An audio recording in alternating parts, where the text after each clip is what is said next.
We have an expert joining us tonight to help us do a little better job of keeping those lines open at home. Joining me is psychologist Dr. Chloe Carmichael. Thanks for being here. Thanks for having me, Ernie. I like the subject a lot. We all can use some communication skills. And, you know, when we're talking about at home now, there are a lot of people involved. So I want to break it down a little bit. Let's start with couples, okay? That's kind of the basis for a lot of relationships at home.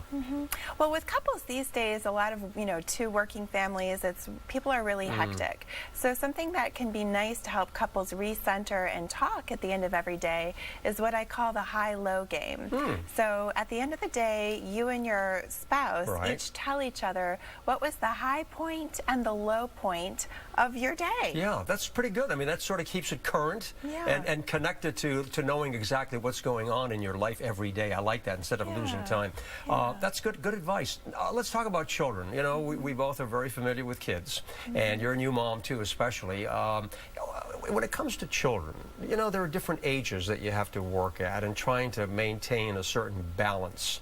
How do you handle that? Well, with kids, I feel like one important thing is to have the phone-free dinner. And that goes for the kids as well as the parents. And it actually also cuts across all ages now because, we have 5-year-olds with tablets. Right. And so when I say phone-free dinner, what I really even mean is device-free dinner. That's good. Yeah. What about, when you're trying to maintain control with your children, but at the same time you want mutual respect for one another too? That's important. Yeah, well, I think it's important to remember that with kids, providing guidance and boundaries is actually part of respect. That's part of the role that we're supposed to fulfill for children.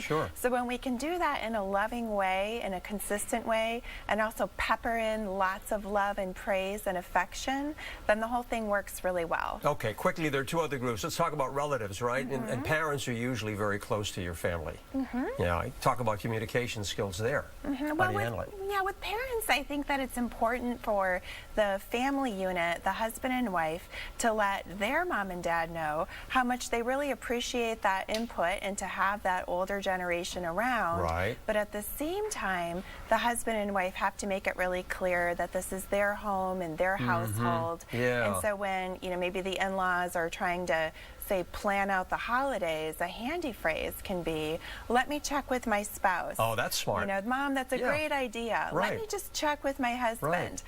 So that way the mom feels heard and like she's part of the mix. That's a good way to handle it. But she's also not bulldozing. So Chloe, general rule of thumb when we're talking about relationships and communicating with our family, I like that high and low kind of thing. That works with everything, doesn't it?